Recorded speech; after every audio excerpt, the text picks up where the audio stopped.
Hi friends, நம் தலைவர்கள் சீரீஸில் ராஜாஜியை பற்றி பார்த்துட்ருக்கோம். இந்த வீடியோவில் அவர் இயற்றிய நூல்கள், அப்புறம் அவருடைய இறுதி காலங்கள், அவர் என்னென்ன விருதெல்லாம் வாங்கியிருக்காரு அப்படின்றத பற்றி பார்ப்போம்.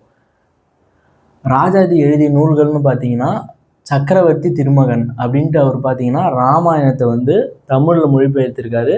அவர் ராமாயணத்தை இங்கிலீஷ்லேயும் மொழிபெயர்த்திருக்காரு.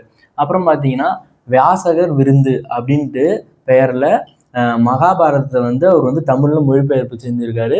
இதையும் அவர் இங்கிலீஷ்லேயும் மொழிபெயர்ச்சிருக்காரு.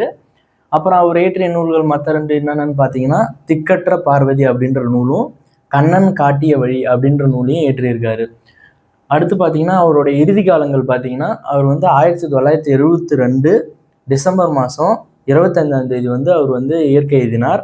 எங்கன்னு பார்த்தீங்கன்னா சென்னையில் தான் அவர் மரணம் அடைந்தார். அவர் இறக்கிறதுக்கு முன்னாடி பார்த்தீங்கன்னா உடல்நலக்குறைவால் மருத்துவமனையில் அனுமதிக்கப்பட்டு தான் அவர் இறந்தார். அப்போ அவர் இறக்கும் போது அவரோட வயசு பார்த்தீங்கன்னா 94 வயசு அவருக்கு அப்போது. அப்புறம் அவர் வாங்கிய விருதுகள்னு பார்த்தீங்கன்னா 1954 பாரத ரத்னா விருது வாங்கியிருப்பார். அதான் அவர் first Indian to get Bharat Ratna. யாரு கூட 3 பேர் வாங்கியிருப்பா பாரத ரத்னா. யாருன்னு பார்த்தீங்கன்னா நேரு, அப்புறம் பார்த்தீங்கன்னா சர்வப்பள்ளி ராதாகிருஷ்ணன், அப்புறம் இவர் ராஜாஜி. இவங்க 3 பேர் தான் ஃபர்ஸ்ட்டு பாரத ரத்னா விருது வாங்கினவங்க. அதில் இவரும் ஒருத்தர். அப்புறம் பார்த்தீங்கன்னா எந்த டிபார்ட்மெண்ட் கீழே இவர் வாங்கினாருன்னு பார்த்தீங்கன்னா அரசியல், இலக்கியம், அப்புறம் சமூக சேவை, இந்த 3 கேட்டகரி கீழே இவர் பாரத ரத்னா விருது வாங்கினார். இந்த மாதிரி காம்படிட்டிவ் எக்ஸாம்ஸ் ரிலேட்டட் வீடியோஸ்க்கு காம்படிட்டிவ் எக்ஸாம்ஸ் தமிழை சப்ஸ்கிரைப் பண்ணிக்கோங்க. தேங்க்ஸ் ஃபார் வாட்சிங்.